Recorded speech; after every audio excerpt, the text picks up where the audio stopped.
My name is Alyag Malkhassian, and I'm a Canadian-born Armenian artist.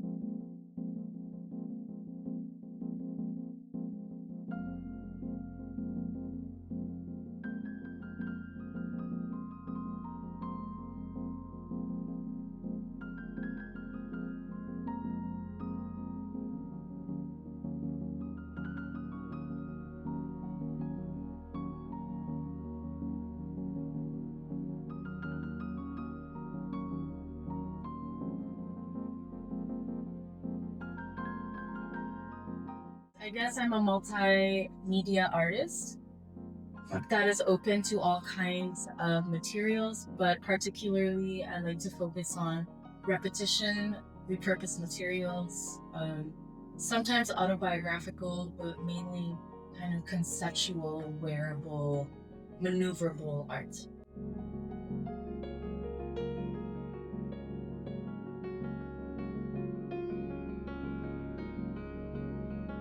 I think as an Armenian woman, I think a lot of cultures can relate to this. I saw how women were really set in one role and the men were set in their own role.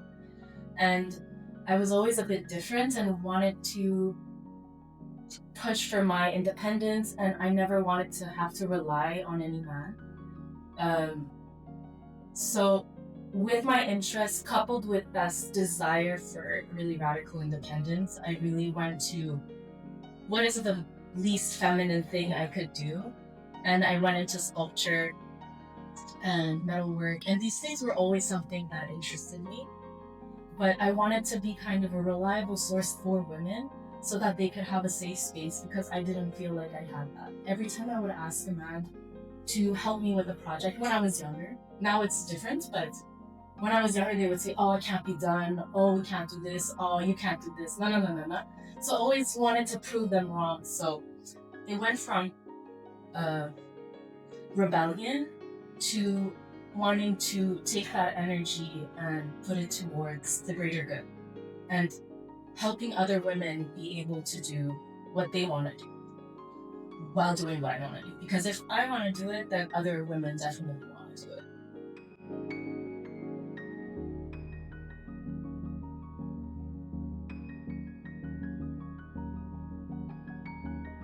In my early 20s, when I was starting art school, I felt this lack of Armenianness, and I was explaining Armenian expressions to my friends, and I just felt this connection to it.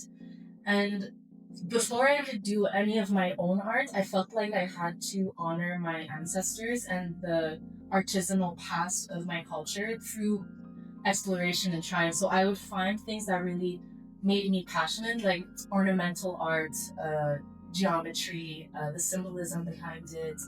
I don't know, knife making was really cool, ceramics was really cool. And I would incorporate these things into my art and would make it about finding my culture through my art. So it was kind of a process of learning, and now that I've kind of learned more and more, I've furthered myself from the really immediate Armenianness in the art and more in a conceptual manner. And it has also shown me that my art really speaks to my own experience without me realizing it. Like, through the practice, I'm able to process my understanding of my belonging, who I am, and where I'm trying to go, and the healing I'm trying to do. Because it's not just for me, I've realized it's for the women of my past, and I feel the connection of my ancestors while I'm doing the art. So I think channeling the things that are inspiring me, which is mainly Armenian, it just pulls me towards the things that I know my ancestors want me to go towards. And it's also important to me because I'm in Canada and that's where I'm based. I want to put Armenia on the map, not in the sense that it's not on the map, but more have it be a more general conversation piece, not just, oh, Armenia this, Armenia that, and genocide this and genocide that. Have it be more of a general part of the conversation. So even though at first I was really about that, like Armenian artisanal practice and the genocide and healing and this, now I'm also moving away from that because I've also processed that. So it's growing with me, and the identity and the discussion and dialogue I want to have about Armenianness is that I want to have in Canada is expanding as well.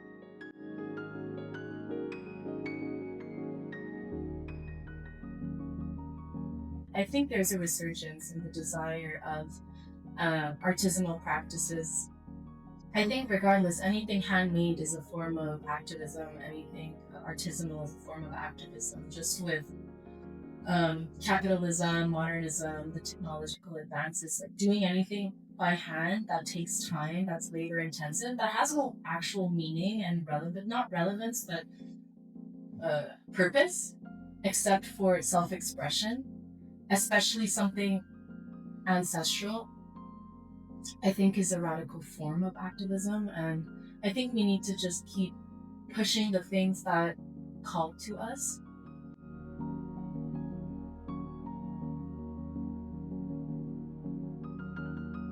Craftsmanship was often associated with females or just kind of useless work and things that people do at home.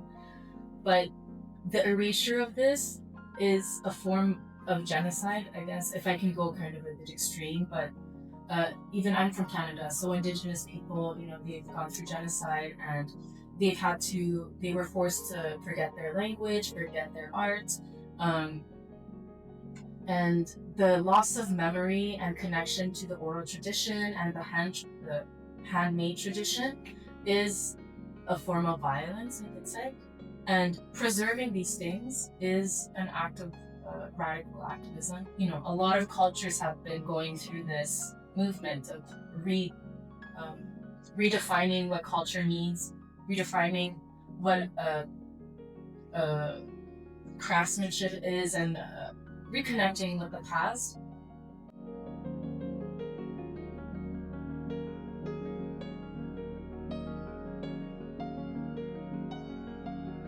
When I was in Armenia in 2022, there was a very short war again in September.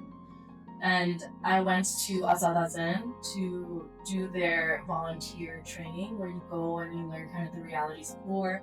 You learn how to shoot AK-47s and sniper guns, and they taught you what the realities are of war, how these 18-year-olds are losing their lives, and it just gave me a deeper sense of respect and also a deeper sense of loss. And I wanted to honor these fallen soldiers. I wanted to bring products of violence, but not just violence, but self-defense. I wanted to talk about culture, the survival of a culture, what it takes to keep a culture alive, and the martyrdom that comes with it, and just the untold stories, because I also learned Marash, which is a traditional Armenian embroidery style that comes from the city of Marash, which now is in Turkey. It was a technique that was almost lost because the women of Marash kind of kept it to themselves. It's a really complicated technique, and I understand why they would want to keep it to themselves, but funnily enough, it survived because of the genocide, because the women had to go to Syria through the desert, and they needed to make money in the refugee camps. So they taught Marash to the orphans, to the other women, so that they could produce items that could be sold worldwide. So eventually, Marash was sold internationally in Europe and etc. And it's because of these women that now this technique is available to me. And I learned this technique through a Syrian woman who escaped the war in Syria in Armenia.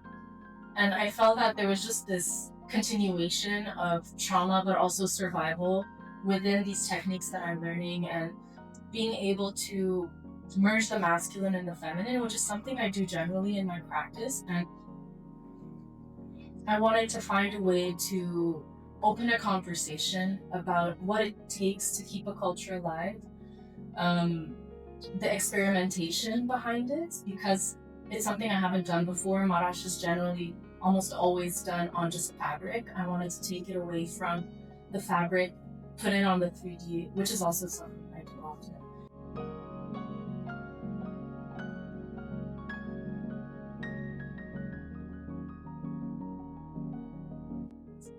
the act of making it was fun, let's say, because I went to the studio of a sculptor, a metal sculptor, and meeting him was really cool. The goal of this project was really to meet people and talk to people.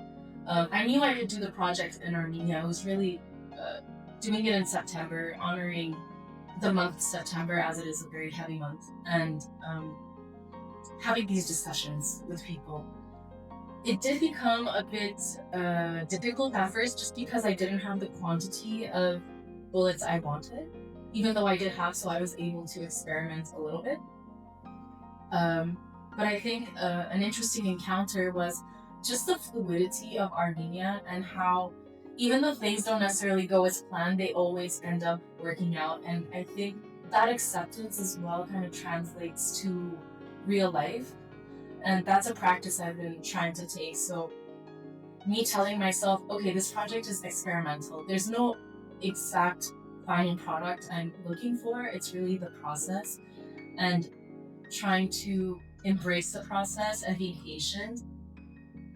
I think a lot of things in Armenia are funny, as anybody in Armenia could confirm. And it ended up that a person I met coincidentally was from the city I was going to just visit friends, and was able to get me the quantity of bullets I needed through a brother, so that I could continue the project.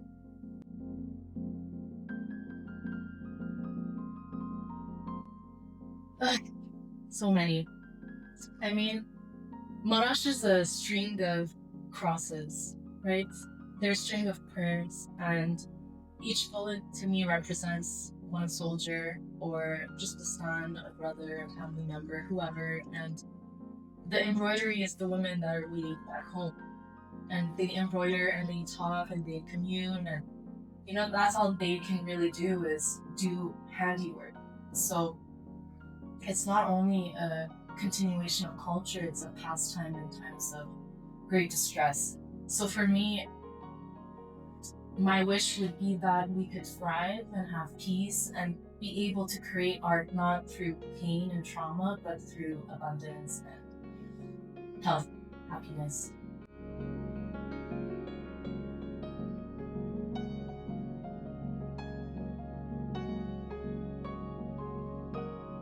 When it comes to outside of Armenia, you always have to preface it with a historical background. In Armenia, people just know. And I can just tell them Voma, Marash, and bringing them together, masculine, feminine, and I think it's understood. I think the month of September is also very important. And to me, materiality and where they come from also enhance the meaning of the work. I could have done this project elsewhere, but it would not have the depth of meaning that I would have wanted it to. I just wanted to honor in a way that I could. I think being in the diaspora, I felt really alone. I think we all felt really alone. When I was here in 2022, we were all very anxious and scared, but we were all here together. So I felt at least understood. When I was back home in 2023, nobody knew what was happening. I had to go back to work. I was crying full time, always on the news. But you just feel really alone, and you have to give a whole explanation to anybody about what's happening. Why is it so heavy? Why is it so difficult? Okay, but what about the other sides and that? I think I just want to be myself and just exist and just be able to say what I have to say without the extra. So that's why for me it was important to do it here. Yeah.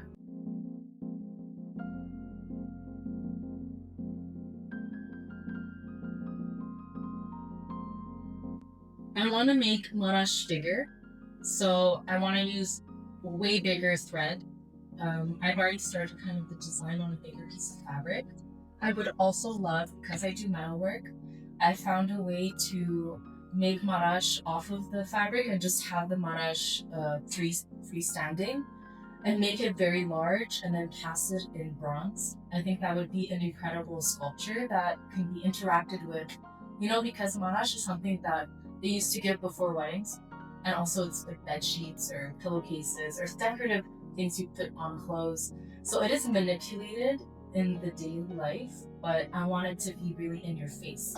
And I wanted to almost take it away from the historical concept of it and make it more contemporary so it could be more accessible to regular people. So kind of street art would be great, like a sculpture in the street of Marash would be amazing.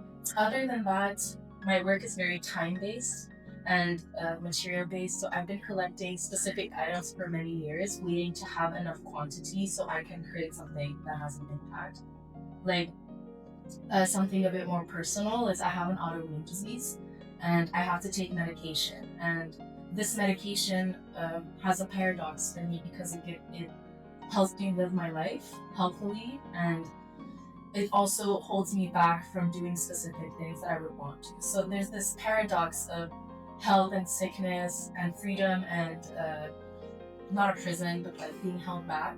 And so I've been collecting the vials of my medications throughout the years. And I would love to make kind of a hanging light sculpture with them that can somehow depict these feelings. I'm still thinking about it.